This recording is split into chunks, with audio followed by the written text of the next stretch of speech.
Welcome to another video helping you cut through the noise in the fitness industry to help you get in shape for the last time. And I am your coach, Nina Wilder.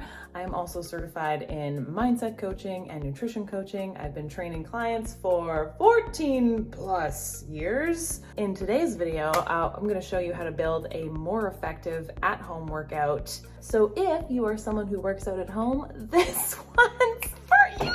All right, let's get started.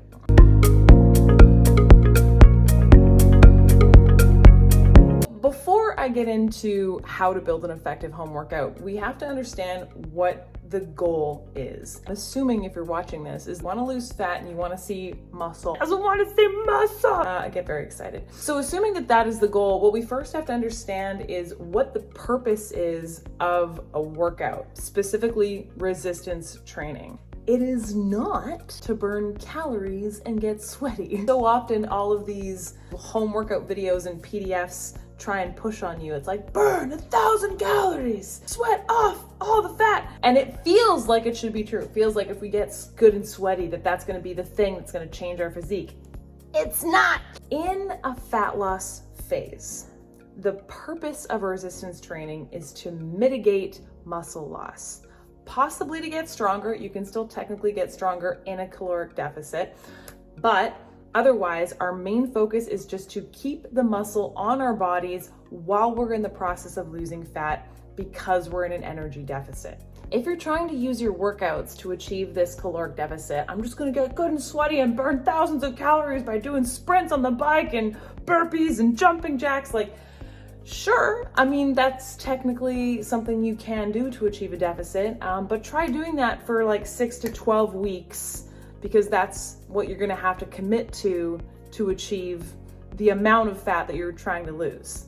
Try and do that without experiencing burnout, I dare you. Think of PMS, but forever. A better way to achieve a caloric deficit, instead of using workouts, is steps and nutrition. Is something you are way more likely to sustain and it just feels better, okay? So that would be my preference.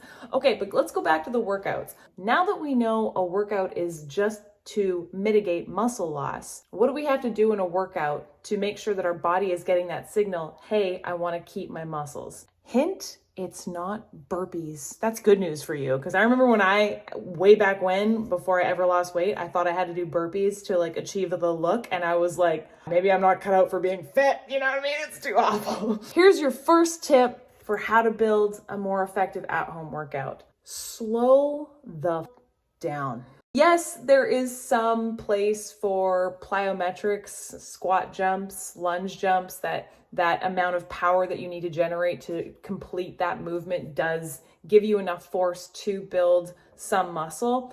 But largely, those movements come with higher risk of injury and is not necessarily the best for everybody if you have bad knees.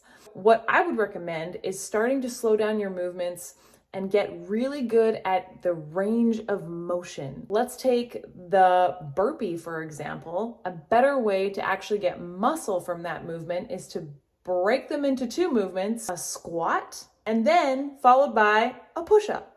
Slow, controlled, all the way to the floor. It's very nice. You get more from the movement. Okay. So a major limitation of home workouts is that you don't have any equipment. You'll see a lot of coaches and PDFs kind of sell you this idea you don't need equipment. You can get a full body workout. Just bring your body. That's all you need. It's a nice idea. Truth be told, it sets you up for a lot of imbalances. Take it from a past group fitness instructor. Oh my God. All we had was 5-pound dumbbells and I had to lead people through workouts. And I'm just thinking, I think back to that and these were my early years. And I'm like, oh my God, I was setting them up for failure. So much regret. Here's the thing. You watch these workout videos and a lot of them give you movements they take care of your legs. They hit you with squats, they hit you with lunges, they hit you with glute bridges and all these wonderful things. But when it comes to your upper body, it's push-ups, diamond push-ups, push-ups with twists. There's so many push-ups. Your chest wants to blow out of your chest. I'm really terrible with metaphors. Oh my God. You're doing all this heavy lifting on the front of your body, but meanwhile, your back is just left to nothing. They try and say that they're working your back by doing movements like these little bird dogs and, you know, Supermans and little swimmers. And that's very nice. That's very nice. That's good for core. That's good for posture. It does work some cool stuff to help bring your shoulders back and down. But ultimately, are you building muscle? Not really, no. If you are going to be someone who works out at home and you truly want to see these results, you truly want that physique that you're picturing at the end of the finish line, please invest in equipment. Just, it's worth it. And you know what? You don't even have to spend a lot. You can actually buy, you can buy adjustable dumbbells. I think they're about a few $100.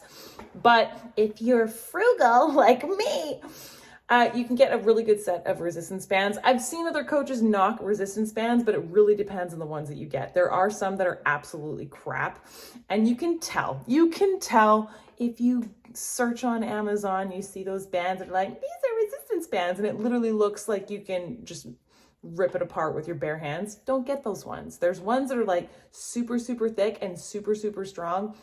That will provide plenty of resistance, especially if you're a beginner. That'll be all the stimulus you need to build muscle, to retain muscle. And there you go. And it'll be, by the way, it'll be a lot easier to work out because then you actually have tools that make it more fun and interesting and fun. Okay. That's your second tip, is invest in equipment. Just a little bit.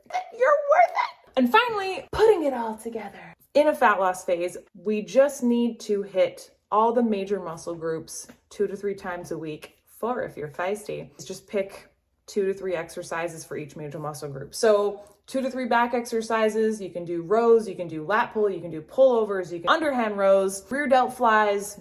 Try to stick to big compound moves though, so rows are good. For chest, well, you know what to do for chest. There's lots of push-ups that you can do. You can get fancy with them.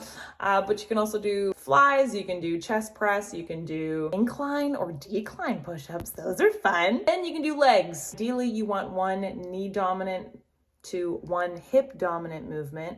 So knee dominant movements are things like lunges, squats, step ups, things like that. For hip dominant movements, it's things like Romanian deadlifts or hip thrusts, hoop bridges. Just put some weight in your hip flexor area. Okay. And then bonus, you can do delts and arms as well, just to kind of flesh it all out. Now, those are technically hit in the other big movements that I already listed.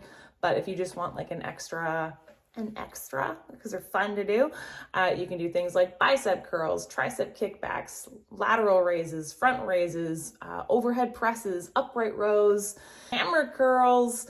Oh my gosh, there's just so many. And again, it's about slow, controlled movements done to the fullest range of motion possible, and make it hard, make it heavy.